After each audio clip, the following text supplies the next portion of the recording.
Have you ever tried creating a progress bar on your website? For a long time, it meant using JavaScript to make it work. But today, you can do it using only HTML and CSS. To save some time, I already created a HTML skeleton. So here we have a header with a title and the progress bar. It's only a placeholder for now, since the progress bar is not working. Then I already had some content here to simulate the scroll. First, we have to create the bar track. The bar track is the progress class that we use here, and we will have to create 3 properties. The 3 properties are as follows. First one is to set a background color of black, then we set a height of 8 pixels, and we tell him to be a position relative. That way, the black bar is now here, and we have our container for the progress bar. Now that we have the base, let's create the fill using the before pseudo element. To do that, we add a before pseudo element on the progress class. Then we specify some properties. The first one is the content property. This one is mandatory on before pseudo elements, and here we tell it to be empty. Then we added a position absolute. That way we can place this before element inside the progress bar easily. We added a background color of green, and we add an inset of 0. Inset is a clean shortcut. Basically, it tells the browser to be positioned as a top 0, right 0, bottom 0, and left 0. So thanks to the position absolute and inset 0, in 2 lines, we can tell the before pseudo element to cover its parent. So here now you see that the progress is green. So at this point, the pseudo element before covers the entire progress area. So this is cool. But what we want as a start state is the progress bar to be empty or 0% wide.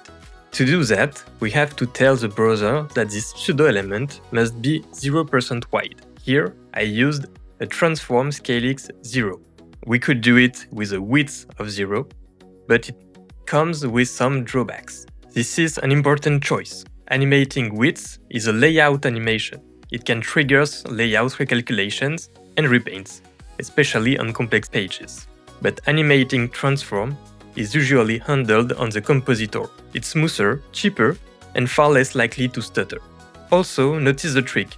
The element is still technically full width because of inset 0. We are not changing its real size, we are changing how it's rendered. Now we have to define the animation. Here we are going to use a simple keyframes.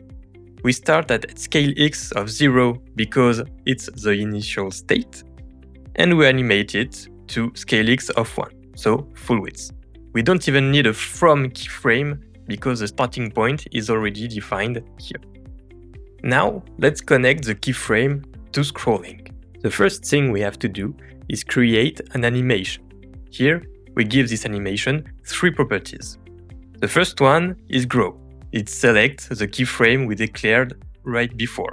Then we tell it to be linear. So it tells the browser to make the scroll linear. If we used is, for example, the bar will accelerate and decelerate while you scroll, which feels a bit wrong. Then there is the forwards keyword. It means keep the final state. Once you reach the bottom of the page, the fill stays filled. And then, the last line and the most important one, animation timeline scroll. This is what turns a time-based animation into a scroll-based animation. So instead of progressing in seconds, the animation progresses based on how far the user has scrolled. No JavaScript listening to scroll event, the browser handles the timeline. Now we can try it.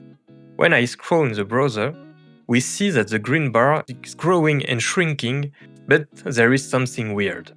The green bar grows from the center, expanding left and right. That's because transform defaults to transform origin center.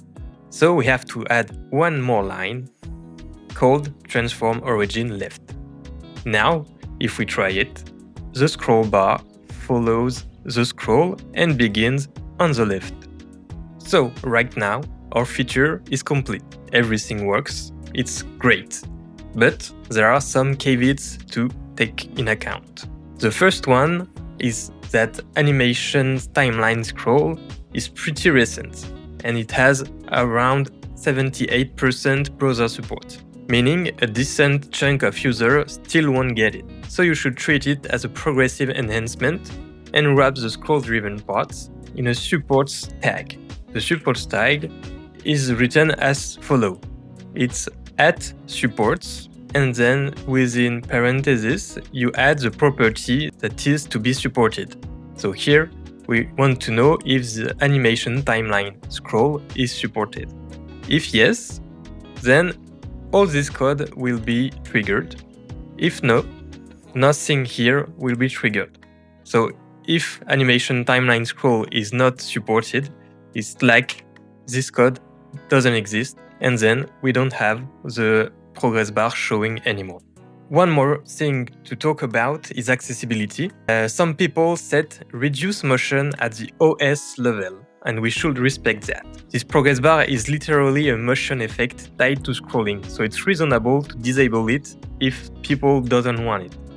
To do that, we have a media query that exists called prefers reduced motion. This tells the browser if the user has enabled this media query, then we display none the progress bar. If not, this instruction won't be called. No animation is better than an animation that makes someone feel uncomfortable. And now, with just 31 lines of CSS, we have a progress bar that is accessible and progressively enhanced. If you found this video helpful, please give it a like, share it with your fellow developers, and subscribe to stay updated. Drop your suggestions or feedbacks in the comment section below.